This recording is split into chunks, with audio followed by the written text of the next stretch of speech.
don't know why I brought these books up here like I'm actually going to read quotes in them, but I might, because you never know, I might. You never know. So how's everybody today? You've been practicing. I like that, you've been practicing. So today's one of those days, once again, where we're going to talk about something that's, might be a little bit touchy. Which one of these buttons make this thing move? The bottom one. Yeah, that's not that one. So, how many of you know this song? So, the reason this is up there is because in the month of compassion, because that's what we're talking about as the theme of the month, right? But the thing for today is cause and effect.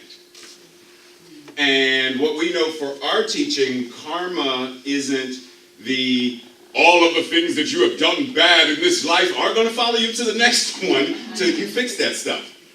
For our philosophy, we don't believe in karma in that way. Our belief in karma is cause and effect. As you think, so shall you. Thoughts are things. As you place your consciousness on things, so it's cause and effect. Consciousness, then condition. Principle, then, right? However,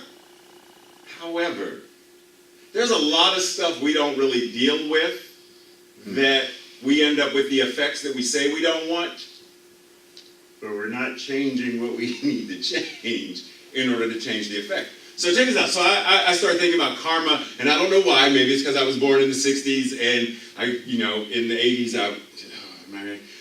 I actually listened to Boy George and a couple other musicians and stuff. Anyhow, so this song immediately popped into my mind.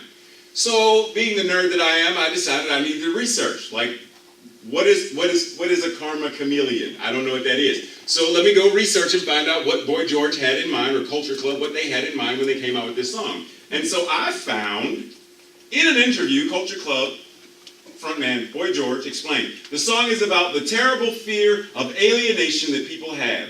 Woo! The fear of standing up for one thing. Woo! I could have stopped there. It's about trying to suck up to everyone.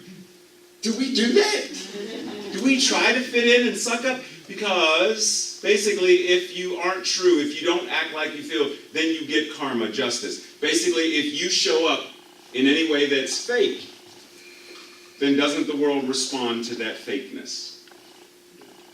If you respond by showing up as truth, then doesn't the world have to also then match that level of consciousness? Why do we say things like mental equivalent? Why is that even a thing, if not because we understand that when we place our consciousness, when we place our mind at a certain level of consciousness, there has to be an equivalent showing up in the world of effects. So, because I know that nature's way of paying you back, blah, blah, blah, forget that part. As metaphysicians, are we trying to audit our spiritual knowledge and practices, or are we ready and willing to step forward and practice and live as one who embodies this in body, mind, and spirit? This whole audit thing. So I heard a minister, and I want to say it was Reverend Ogan, Unity on the River. I want to say he's the one that I'm getting this from. If not, I'm sorry, whoever, I'm sorry. But the idea that when you audit something, you're not really committed to the class. Like, you're there to learn the material, but I don't have to take the tests. I don't have to do the homework. I'm just here to sit and by ambiance, take it all in. But you got to do the homework. I'm auditing this. Like, are we in this teaching, this philosophy, and we're trying to audit this? Like, I want to learn, I want to take the classes, I want to go to the meditation, and I want to do this, and I want to do this, but I don't really want to go out in the real world and put it to use. Like, I don't want to be tested. I don't want to have to go visit family and have to say, oh, I really don't like these people, but the science of mind says I don't want to have to do that because that's work. Like, it forces me to have to change. Like, I have to step up my game. I have to always be batting 1,000. Like, I have to be in the game. I can't audit it. You can't audit a baseball game while you're sitting way up in row 77, seat 1012B. You never get to home plate with a bat in your hand with the opportunity because then you don't do that from up there. So are we really, really, really ready and willing to embody this thing?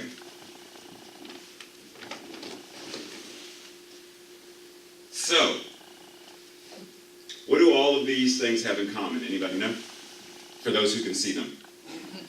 So up there you have Mr. Spock and the actor who played him. You have and the actual Howard Thurman. I mean, not Howard Thurman. Yeah, sorry. Thank you. What do all these have in common? Anybody know? Say it again. Masks. Masks. What? Masks. This is a mask of Thurgood Marshall. It's an actor portraying him, right? So this technically is a mask. That's the actor, that's the mask. And see, the thing is, the reason these are up here is because we are in a culture where this is normal. We normally watch actors portraying someone else or something else. It's normal to watch people engage in make-believe and become something else. And it is so normal that we have made it normal for our lives where we walk around with a mask of something that is not completely true to who and what we are. Like, when do we take the mask off and live completely exposed, being authentic, being transparent, being vulnerable? Because the moment you take that stuff off and you see life for what it really is, you see, oh, that's not really a raccoon, it's a guy in a green jumpsuit. Like, oh, it's a very different image to see what is really there. It's a very different way of living when the mask comes off. And each and every one of us has some form of a mask. There's something that we, as humans, tend to put on. Even when it's something where, so Sophie says, good morning, last Wednesday, this is make-believe, because yeah, I know how some of y'all are. You think I'm speaking the gospel, and this isn't the Gospel of Luke. And I say, hey, Sophie, how's it going? And she's not really in a mood to share with me what's really going on, because we're in passing. So she says, I'm good, and you? And I don't want to share what's really going on with me, so I say, I'm fine, good chatting. Boom, and we go our separate ways. That's a mask.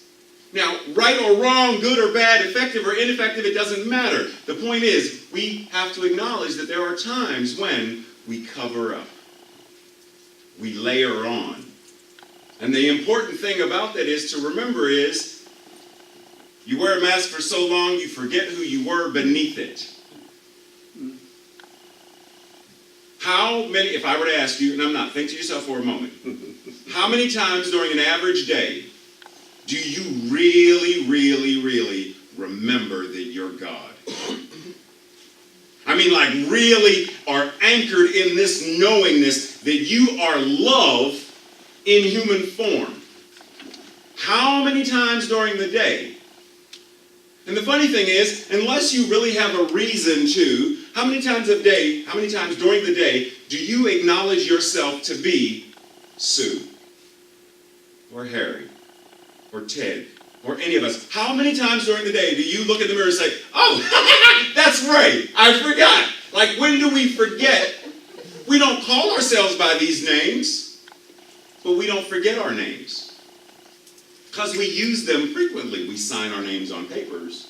We wear name badges that have our names, even when our name is Sue, but it says Kathy. But it's all good. There are times when... and Sue's like, oh, snap, I didn't know it. And there are times when, but we know because we practice this.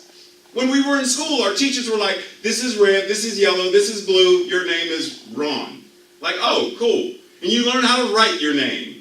And you have to write it a specific way in those lines and all this stuff. And people call you and la la la la, and you go through all this stuff. So you learn it.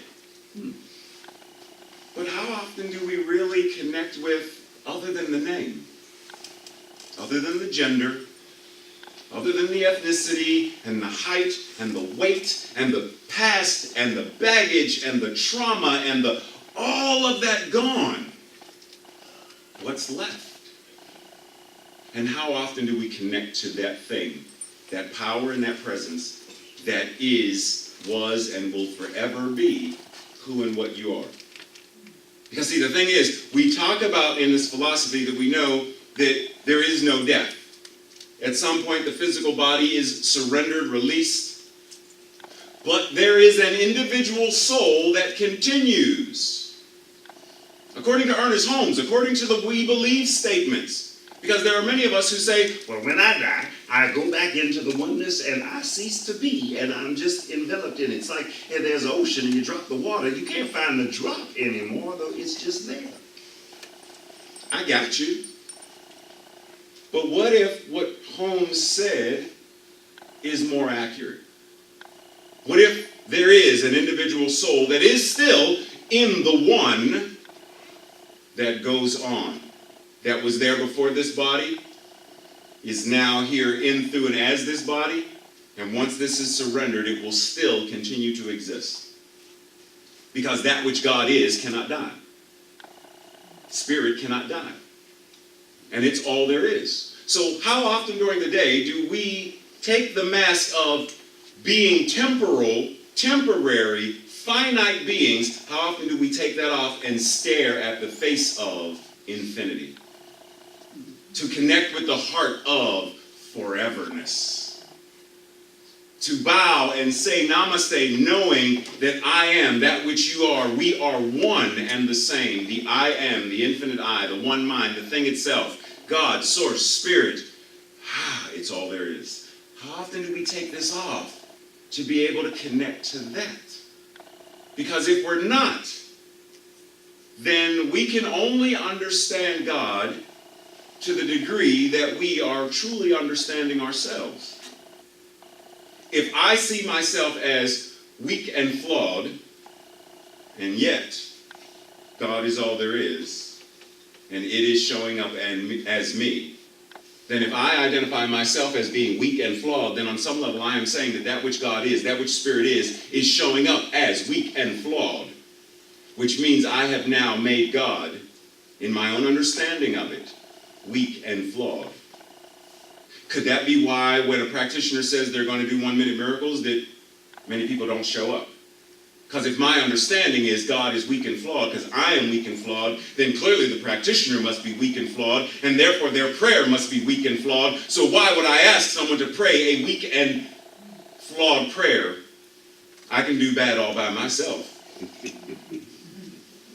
Like, when do we take it off to unyield this idea of what karma is, cause and effect? What thoughts am I placing into cause? What am I thinking into being? What are those? And what are they for? Growing pains. So, suppose I have all of those, and they stay, like, so what are they open, or are they in a package? Okay, suppose I leave them exactly where they are. You get nothing. How much of that stuff am I going to get to eat? Nothing. Oh, zero. What? But why? Because you have to plant it, correct? You have to be willing to open the bag, surrender the seeds, nurture the soil, provide what it needs so that one thing becomes the other. There is no harvest if there is no plant, if there is no soil, and the seed never gets planted. It has to follow one to the other. And yet, what do these things all have in common?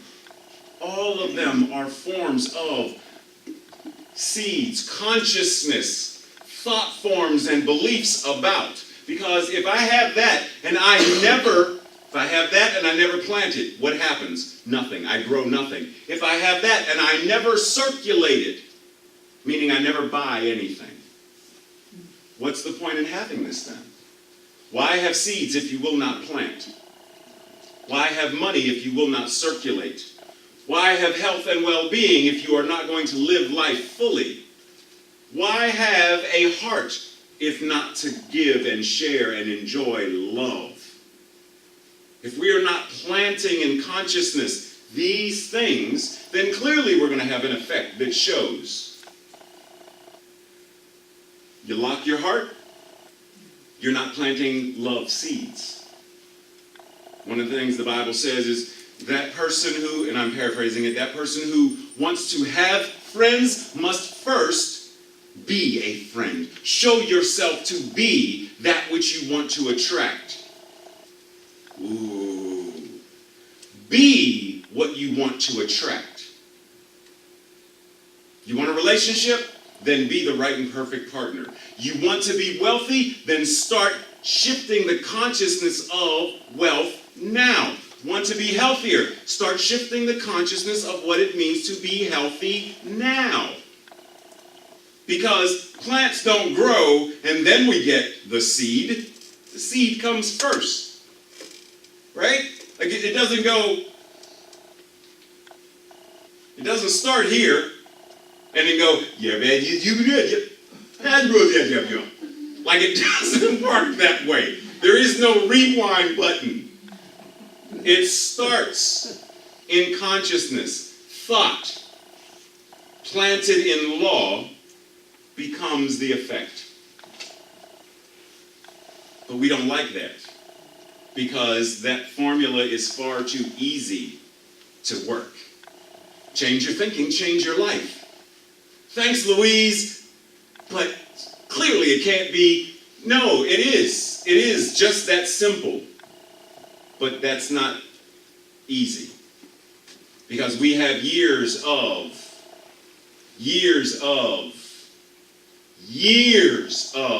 an untilled soil. We have years of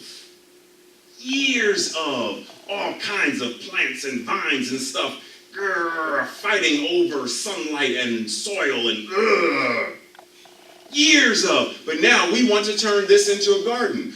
Years of trauma and abuse, years of self-incrimination, years of consciousness of how much I hate myself and how much I don't deserve anything. Years of it. And here I come to this teaching with seeds ripe and ready to be planted, but the soil isn't ready to receive them. So I have to do the work to make sure the soil is ready.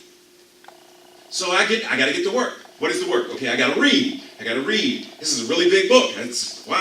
Why did Holmes write? Why he couldn't just do pamphlets? Oh, man. Okay. Ooh, I read it. I don't remember it, though. I gotta take the class again. Till the soil. Make the mind, the consciousness, ready and able to receive what is being planted. But we don't like doing that either. Because of the old stuff and its work.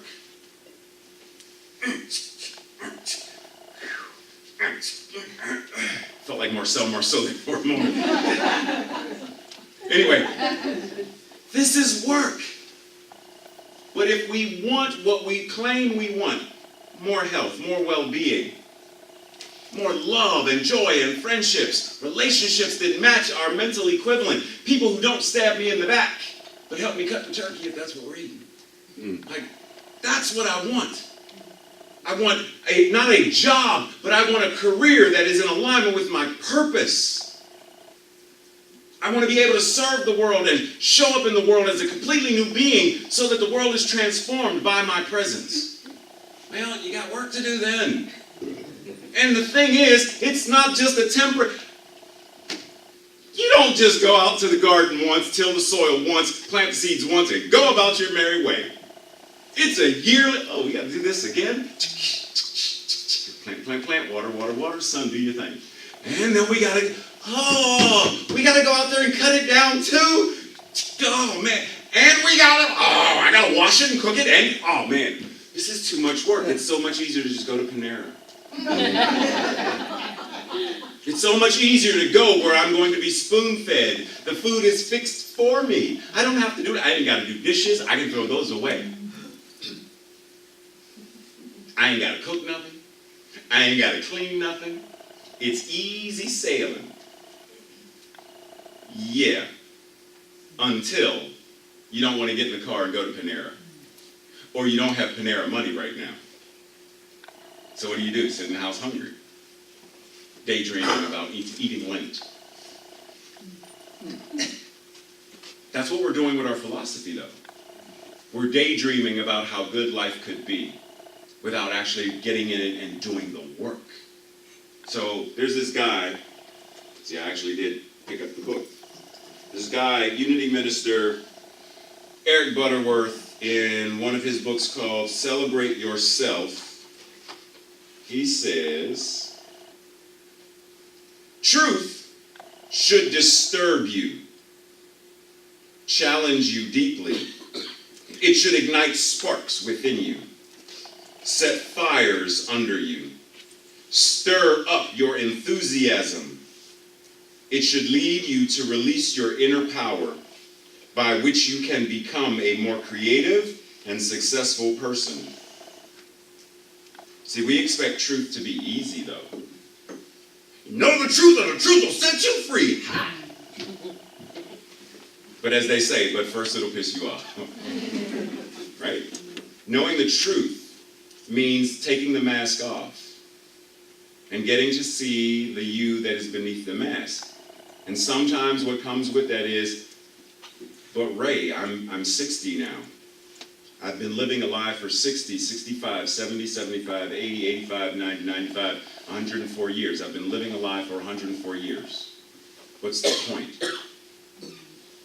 Because if you get one day of truth, it makes the other 100 and whatever worth it. Because it means you finally have gotten to the point of, I now know. And knowing makes all the difference. I now know. And if I now know, then I can live from this knowing. Holmes says in Healing Anatomy of Prayer,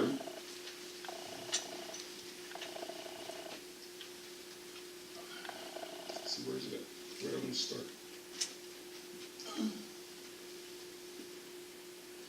Talk amongst yourselves for a minute. Okay, I'll start here. Because there's so much here. It's like, like if you could see this, there are like purple lines and stars and exclamation points all over this book. So I'll start here. But what do we believe? This, that we are living in a spiritual universe right now. The universe is a spiritual system. It is intelligent and governed by intelligence. Because it is intelligent, it is a unity. Because there is nothing unlike it with which to divide it, therefore it remains a unity. That which is a unity, whether we think of a unity small or large, because it is indivisible, it is present in its entirety at any and every point. God is present. That unity that is God is present at every point. That means the point, the point, the point, the point. God is present in, through, and as every point. That is what is meant by the omnipresence of God. It really is an axiomatic and mathematical and logical proposition that whatever the original creative genius is, whatever God is what we are. And there is no difference between the word of truth that we speak and the word of truth God speaks. Because when we speak truth, it is truth announcing itself, and that is God.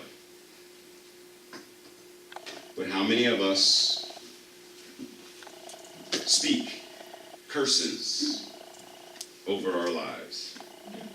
How many of us affirm and declare how unhealthy we are, how broken poor we are, how poor our memory is, how bad this is, how bad that is, how horrible that is, how horrible this is. Oh, the world's going to hell in the handbasket. Ha! Like how many of us are using the word, the power of our word, to do that, to bring that into effect? What did Einstein, it's attributed to Einstein. What did Einstein say was the definition of insanity?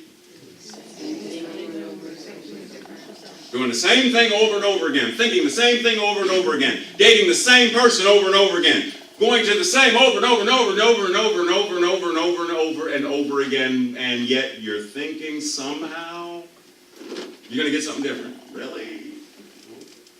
Could it be that it's time for a change? Now, as I get ready to prepare for end, because Tracy is holding up the "that's your time" sign, I greatly appreciate that. So the idea is, what are you practicing? In other words, what are you planting? What are you causing? By way of your thoughts, your beliefs, your will, and your consciousness. And those other dots are things like your word, whether it is spoken, whether it is signed, whether it is typed, text, written. What are you practicing?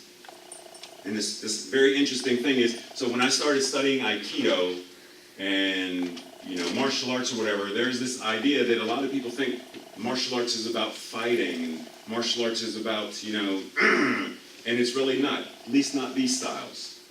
One of the greatest things that I learned from Morihei Ueshiba, which is the master of Aikido who wrote The Art of Peace, is his idea for Aikido was when you learn how to stand in the center of the storm, and no matter what comes to you, you are able to yield and deflect, then you are using this power in the most loving way possible. Because the idea is, I am not going to harm my opponent because I don't see them as an opponent.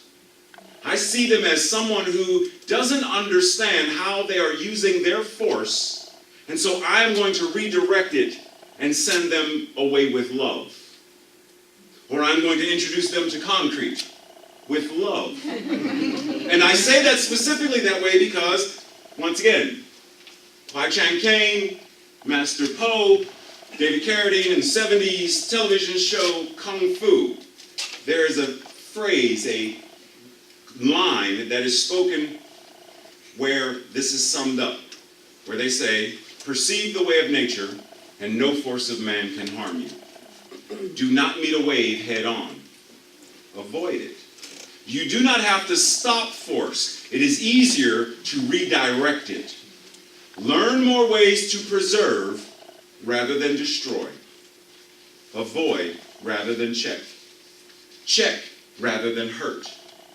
Hurt rather than maim. And maim rather than kill. For all life is precious, nor can any be replaced. So here I am as a preteen, getting this message. Is it any wonder that eventually I became a New Thought minister? Like, the message is, things are going to show up. And each and every one of us has the power to do whatever we need to do to change, transform, transmogrify whatever in our lives is showing up. We are victims only to the degree that we allow our consciousness to determine that we are victims. Even if and when something horrible happens, do I have to be a victim of it? Or can I be someone who experienced a trauma? There's a difference. I am a victim of XYZ. I experienced XYZ. Am I a traffic wreck? Or do I experience a traffic wreck? Maybe if we start shifting how we are communicating to one another, especially about the bad things. Because see, we're good about talking about the good things. Life is good, God is good. All the time, God is good. All the time, God is good. Yes, yes, yes, yes, amen. But when things aren't really working out that well, it's far more challenging. When my mother is having whatever that Alzheimer's experience is, it's more challenging. But what I've learned is it's possible. And even when I have moments of spiraling, just because I spiral down doesn't mean I have to stay there. Because just as quickly as I spiral down, stop and spiral back up. Because the thing is, what do we know that it is said that once the consciousness of a person has been expanded to whatever it is expanded to, it can never go back to what it once was. Because we will always know, we will always be different. But the challenge is, the invitation is, are we really, really, really ready to blow that to a proportion that we haven't even imagined yet? That's the invitation. Can we bring that into effect? A world that works for all. Can I do that for me? Can Safi do that for her? Can Lisa do that for her? Can we start with, make this a life that works for me? Make this a center that works for me. Make this, because the great thing about me is there's an M till it becomes a W. And what works for me has no choice but to work for the we. Because for as long as I am intertwined with, it happens. As long as I am intermixed with, because of unity, there's only one. And so as I shift and change, it changes every, drop the stone, where do the ripples go? Let's pray. Anchoring in this moment. Anchoring in this breath. Anchoring in this awareness that acknowledges that God is all there is. Unity is all there is. Oneness, the absolute, single, whole, perfect, and complete divinity that is called by many names is all there is. And therefore it is right here, right now, showing up as me. Showing up as these words. And what is true for me, because if it is all there is, then it is true for everyone in this room. God is all there is. So just as God is speaking these words and vibrating this voice through the air, vibration reaches eardrums, signs reach eyes, recording reaches people weeks and months from now. Those who are receiving must also be that which God is, receiving its own message given from back unto it. Divine law of circulation, God giving from itself, through itself, to itself. Always. And so in this moment I allow my mind, my human mind, to expand, to receive more of that one mind, that single mind that is life itself, love itself, peace, power, joy, that is the perfection and the wholeness of the universe. I allow my mind to recognize and acknowledge that there are not two minds. There are not my mind and God's mind. There is only the mind. And so I allow that which is my aspect of the one mind to expand and recognize itself. I shed all masks, all sense of illusion, all sense of falsehood, and I stand in the truth of who and what I am as light made flesh. Love made flesh. Spirit incarnating itself in human form.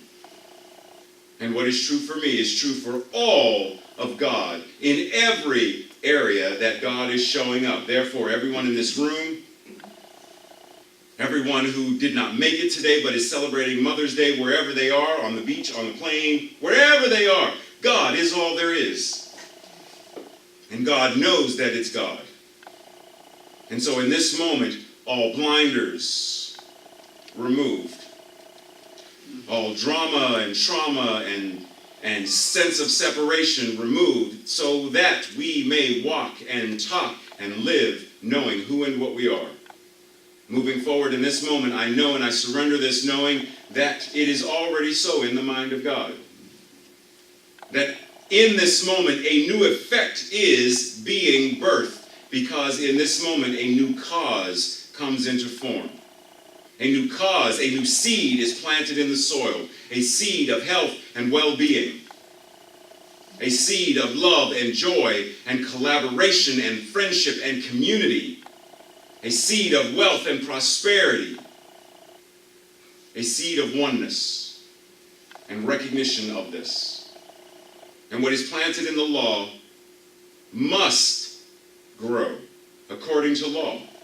And so I know it is already done.